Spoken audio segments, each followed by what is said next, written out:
힘력자가 들어간 단어 가운데 참 안 좋은 단어이긴 합니다만 폭력이라고 하는 단어가 있습니다. 폭력의 사전적인 의미는 남을 거칠고 사납게 제압할 때에 쓰는 물리적인 수단이나 불법적인 힘이라고 되어 있습니다. 폭력이라는 단어가 들어가면 다 안 좋습니다. 가정폭력, 데이트 폭력, 성폭력, 집단 폭력 뭐 이런 단어들이 있으면 괜히 무서워지죠. 폭력이 아니라 폭행이라는 단어가 들어간 말 가운데 묻지마 폭행 뭐 이런 경우도 있습니다. 폭행이든 폭력이든 참 우리를 두렵게 하는 단어임에는 틀림이 없어 보입니다. 최근에 뉴스를 보면서 정말 안타까운 뉴스 하나를 접하면서 참 마음이 짠했습니다. 세 딸이 청와대에 국민청원을 냈는데 자기 엄마를 죽인 아버지를 사형시켜달라는 청원이었습니다. 또 이 큰딸이 며칠 전에 기독교 방송에 나와서 인터뷰하는 내용을 들었는데 마음이 얼마나 아팠는지 모릅니다. 엄마는 평생을 두고 아빠한테 매를 맞았다고 하는 것이고요. 이 세 딸도 평생을 살면서 매일매일 맞았다고 하는 것입니다. 이런 아빠는 사람이 아니라고, 짐승이라고, 그러니 아빠를 사형시켜달라며 이 딸들이 청와대에 국민청원을 낸 것이고요. 그리고 많은 국민들의 공감을 얻었습니다. 오죽하면 아빠를 사형시켜달라고 했겠는가. 사실 이 딸들의 입장에서 볼 때 그렇게 이혼하고 나서 이혼한 이후에 엄마를 찾아와서도 죽인 아빠인데 수십 년을 살고 이제 추록한 이후에 또 찾아와서 우리들을 죽이면 어떻게 하는가 하는 그 두려움이 평생 있지 않겠습니까? 그러다 보니 그동안 살았었던 것이 너무나도 치가 떨리는데 이 아빠 이 세상의 빛을 다시는 보게 해서는 안 된다라고 청원을 냈었던 것입니다. 폭력이 이렇게 무서운 것이죠. 유명한 국민청원 하나가 더 있습니다. 서울에 있는 강서구 PC방에서 20살 된 아르바이트생을 참 무참하게 수십 번 찔러서 죽인 김성수라고 하는 젊은이와 관련된 내용입니다. 살인자 김성수가 우울증 때문에 그랬다거나 심신미약 상태에서 그랬다거나 이러한 말들이 오고 가서는 안 된다. 그렇게 해서 감형시키면 안 된다 하는 국민청원이 있고 100만 명이라도 훨씬 넘는 사람들이 거기에 같이 공감했다고 하는 뉴스입니다. 폭력이 이렇게 무섭습니다. 폭력은 사람을 죽이기도 합니다. 그리고 때로 이 폭력에 의해서 사람이 죽어가지 않았다 하더라도 폭력의 피해자들은 때로 우울증에 걸리기도 하고 시름시름 앓다가 이 세상하고 결별하기도 하는 것입니다. 어떠한 이유로든 폭력이 이 세상에 발을 붙여서는 안 되는 이유가 바로 여기에 있다고 생각을 해보게 됩니다. 그런데 이런 폭력들 가운데 우리 주변에 너무나도 쉽게 자주 머물고 있는 폭력이 있다는 사실을 아십니까? 언어폭력입니다. 이 자리에 있는 분들 가운데도 언어폭력과 관련되어서 저는 완벽하게 자유합니다 라고 얘기할 수 있는 사람이 누가 있겠습니까? 많은 경우 우리는 나도 모르게 언어폭력의 가해자가 되기도 하고 피해자가 되기도 합니다. 그런데 많은 사람들은 나는 가해자는 아니다, 오히려 나는 피해자 쪽이다 이렇게 생각을 하면서 살고 있죠. 내가 누군가에게 언어폭력을 통해서 가해를 입혔다라고 하는 생각은 별로 하지 않습니다. 다만 나는 누군가 때문에 그 말투 하나 때문에 상처를 입었다고 하면서 피해자라면 내가 피해자라고 보통은 이렇게 생각을 하면서 산다고 하는 것입니다. 아무튼 우리는 세상을 살면서 언어폭력의 가해자가 되기도 하고 또 때로는 피해자가 되기도 하면서 산다고 하는 사실입니다. 이 시간에는 영상을 하나 잠깐 보려고 합니다. 잠깐 보시겠습니다. 어떤 기도 제목이 있으십니까? 네, 저는 지방에 살다가 서울로 이사 오면서 네. 새로운 교회를 다니게 됐는데 네. 거기에서 받은 상처가 너무 커서 지금 2년이나 지났는데 그 상처가 아직도 아물지를 않고 너무나 힘이 들거든요. 그것이 이제 회복되기를 원하고요. 네. 그리고 이제 둘째로는 부부 관계가 또 회복되기를 원하고 네. 셋째는 자녀들이 신앙생활 잘 하기를 원합니다. 네. 그 남편분 예수님 믿으십니까?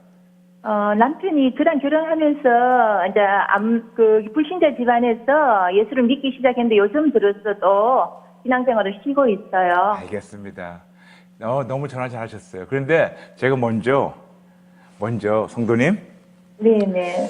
제가 먼저 그 새 교회에서 네. 받은 상처에 대해서 네. 그 상처 주신 분들 대신해서 제가 사과할게요. 집사님 너무나 미안합니다. 너무나 미안합니다. 아니요. 저도 뭔가 그분들에게 잘못한 것이 있을지는 모르겠지만, 근데 네. 너무나 저를 심하게 괴롭혔어요, 정말. 성도님, 진짜로 제가 그분들 대신해서 누군지 모르지만 그분들 대신해서 제가 진심을 사과드립니다. 너무나 미안합니다. 너무나 미안합니다. 아마 그분들은 모를 거예요. 그리고 그분들로부터 이런 사과를 아마 못 받을 수 있으니까 제가 그분들 대신해서 진심으로 사과합니다. 너무나 미안합니다. 너무나 미안합니다. 너무나 미안합니다.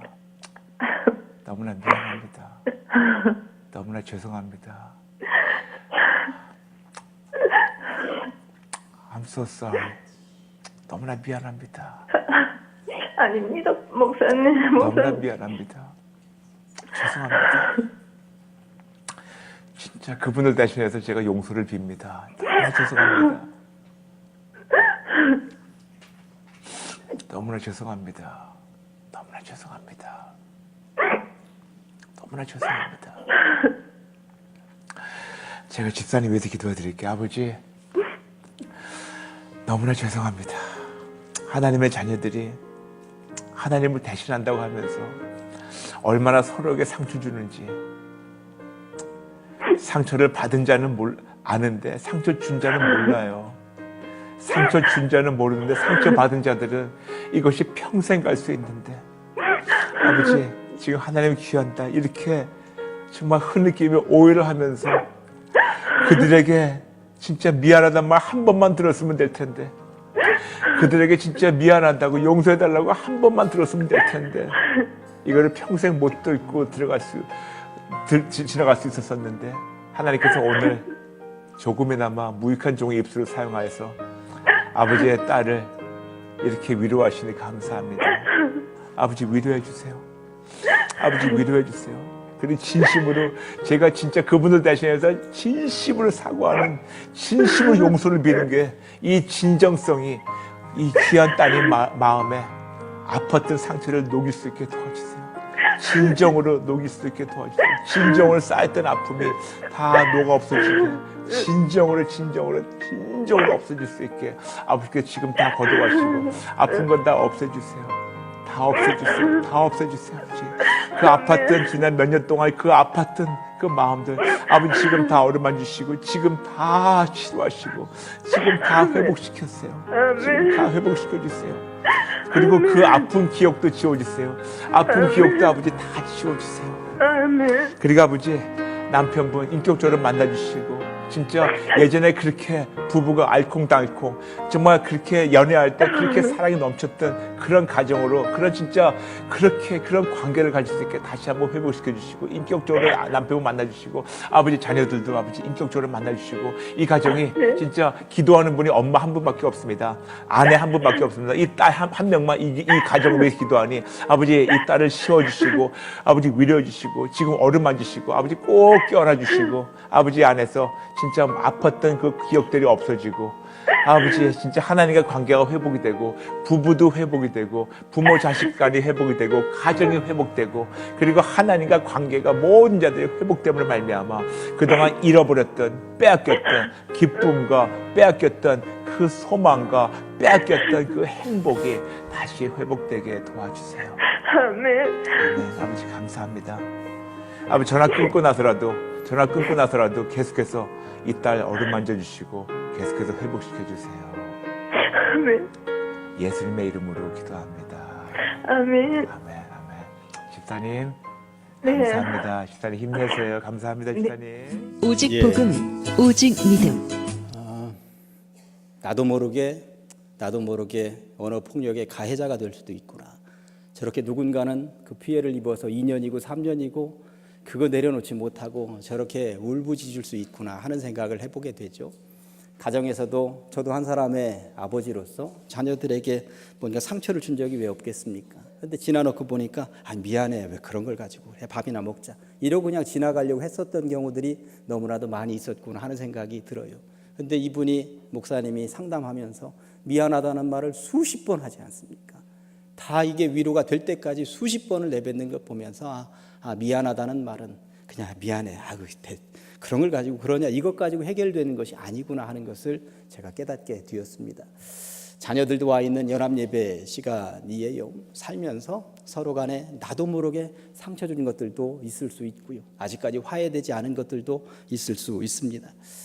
앞뒤로 옆으로 그렇게 인사하면 어떨까요? 내가 볼 때 미안하다 할 수 있는 사람일 것 같으면 미안하다 하고, 내가 볼 때 어른이다 그러면 죄송합니다 하고, 서로 손도 잡아주시고 한번 이렇게 안아도 주시고 인사하시도록 하겠습니다.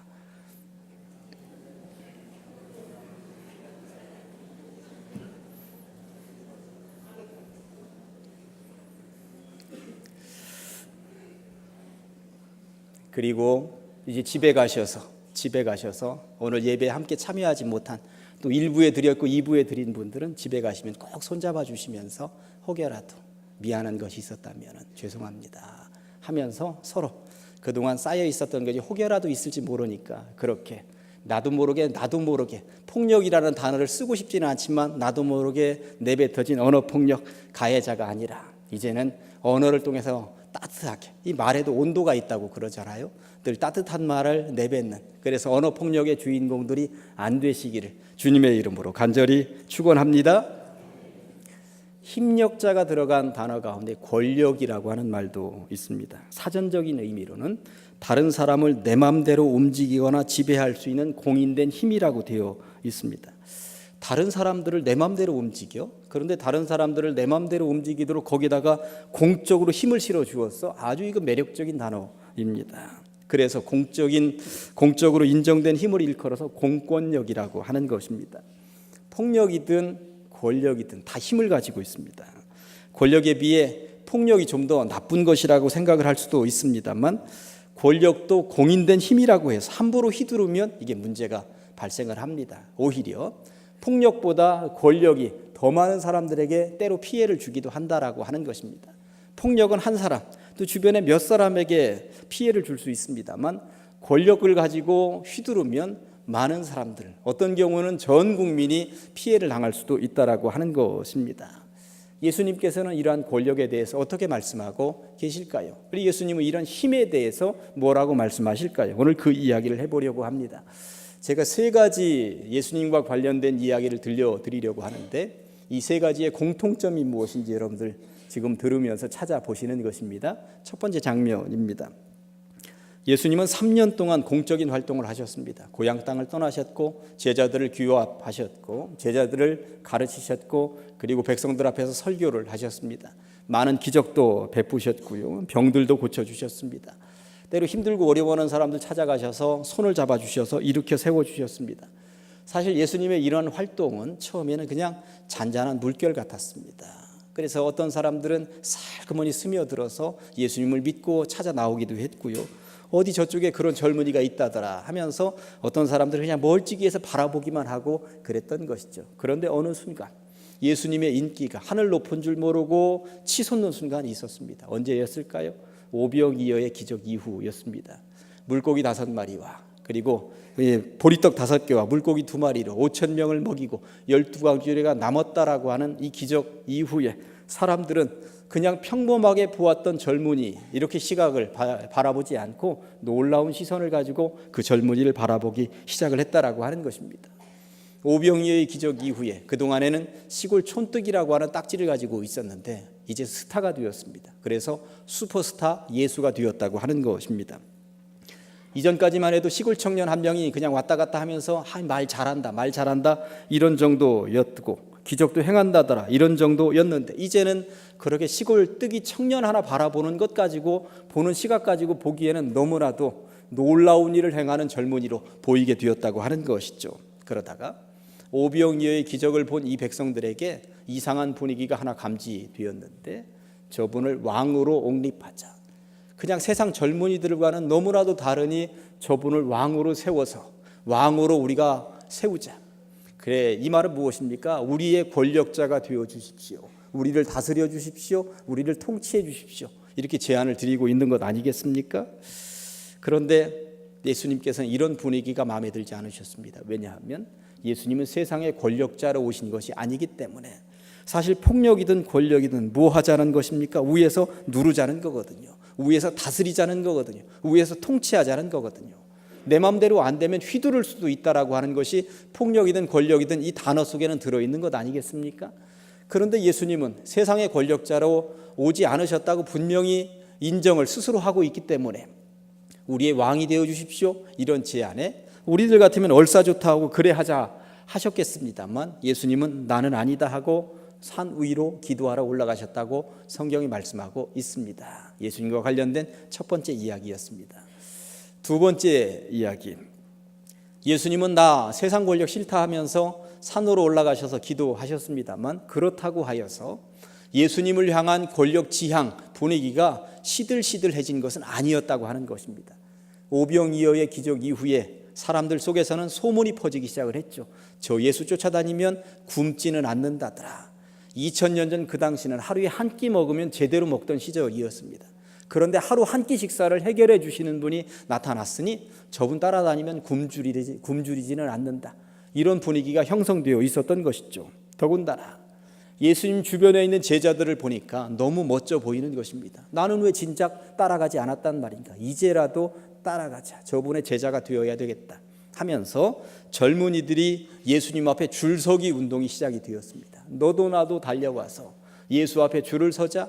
그리고 제자 끄트머리 한 자락이라도 찾아보자. 저분 밑에 줄 서 있으면 나중에 작은 권력 하나라도 얻을 수가 있다라고 하는 분위기가 형성되어 있었던 것입니다. 이런 분위기를 자세하게 설명하고 있는 곳이 누가복음 9장입니다.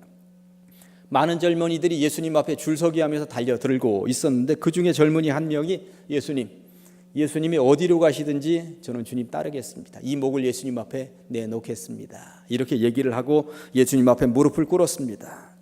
그런데 이 젊은이가 평생 동안 예수님을 따랐을까요? 따르지 않았습니다. 그렇게 얘기하고 1시간도 안 돼서 이 젊은이는 예수님을 떠납니다. 왜 떠났을까요? 예수님이 이렇게 말씀을 하셨거든요.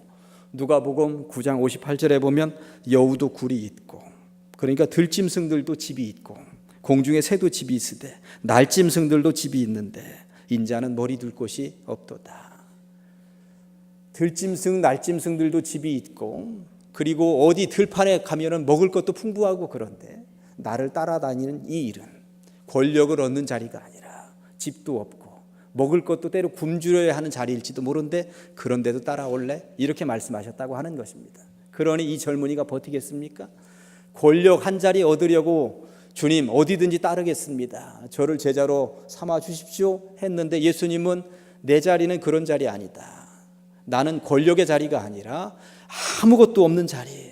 그렇게 하면서 증거해야 되는데 그래도 따를래? 그러니 어느 누가 따른다고 하겠습니까? 이 젊은이가 1시간도 안 돼서 예수님 버리고 그냥 내뺐다고 하는 이야기가 누가복음 9장에 등장하는 이야기입니다.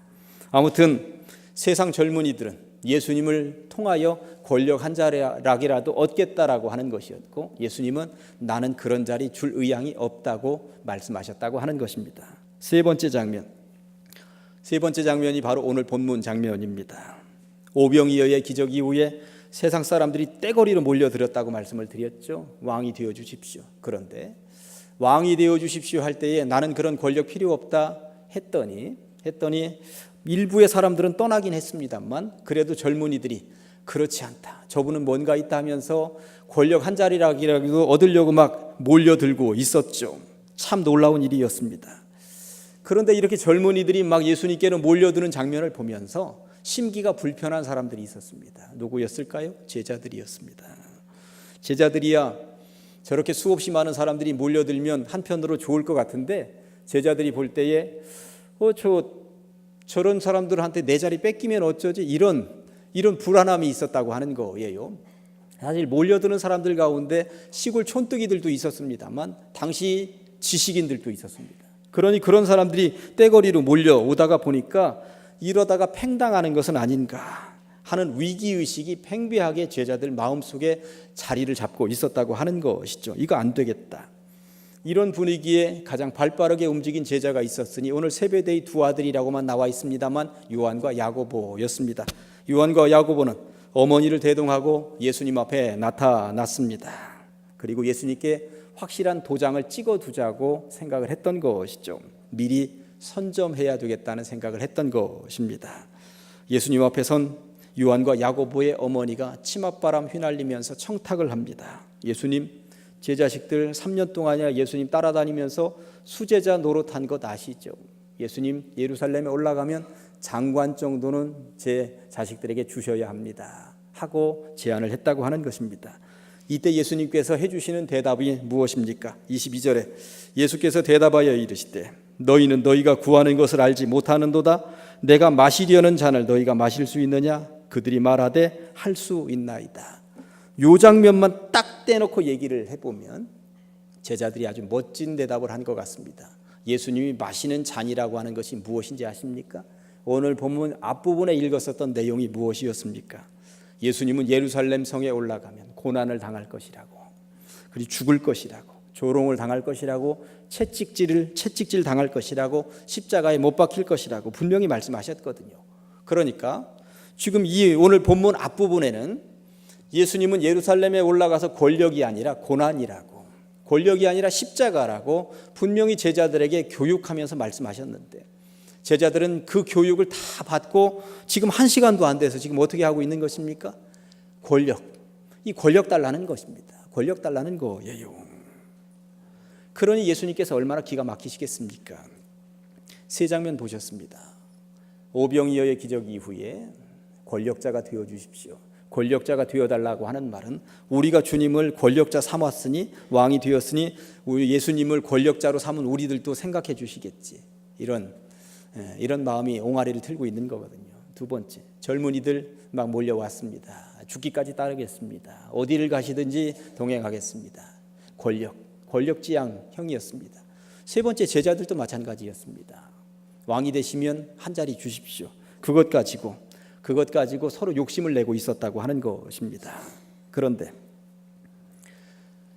사람들은 권력지향형인데 예수님은 무엇을 말씀하고 계시다? 예수님은 고난, 그리고 십자가를 통한 섬김을 말씀하고 계셨다고 하는 것입니다. 오늘날 살아가는 우리들 세상도 마찬가지입니다. 얼마나 권력지향적으로 살아가고 있습니까? 선거철이 되었다고 그러면 너도 나도 이번 선거에서 내가 당선되기 위한 그 누군가에게 줄 서기 위해서 얼마나 애를 쓰는지 모릅니다. 그런데 예수님께서는 뭐라고 말씀하신 겁니까? 권력이 아니다. 내가 이 땅에 온 목적도 권력이 아니다. 내가 이 땅에 온 목적은 사랑이었고 섬김이었다고 분명히 말씀하고 계신 것이죠. 섬김이 몸에 붙어 있어야 한다고 말씀하고 계신 것입니다. 사실 우리가 말로는 뭘 못하겠습니까? 사랑도 말로는 다 할 수 있고요, 섬김도 말로는 다 할 수 있습니다. 설교 초두에 제가 설교를 시작하면서 세 장면 공통점 말씀을 드렸습니다만, 예수님을 따르겠다고 했었던 이 젊은이, 누가복음 9장 57절에 보면 예수님 어디로 가시든지 나는 따르리이다 이렇게 고백했습니다. 그런데 결국 따르지 않았다고 제가 말씀을 드렸잖아요. 예수님의 수제자였던 베드로가 아주 멋진 결단의 말들을 몇 개 남겼는데 그 중에 하나가 마태복음 26장 33절에 모두 주를 버릴지라도 나는 결코 버리지 않겠나이다. 또 35절에 내가 주와 함께 죽을지언정 주를 부인하지 않겠나이다. 도마라는 제자도 요한복음 11장에 보니까 우리도 주와 함께 죽으러 가자. 놀라운 고백들이었습니다. 이 고백만 놓고 보면 대단한 일을 할 것 같은 분위기 아닙니까? 그러나 그 젊은이도 그냥 갔고요. 베드로는 주님을 부인하고 모른다고 부인했고요. 도마도 예수님과 함께 죽으러 가지 않았습니다. 말은 누구든지 다 할 수 있습니다. 그러나 말만 가지고 모든 것이 되는 것이 아니구나. 이 분위기를 잘 알고 있었던 예수님의 제자 사도 요한은 자녀들아 우리가 말과 혀로만 사랑하지 말고 행함과 진실함으로 하자.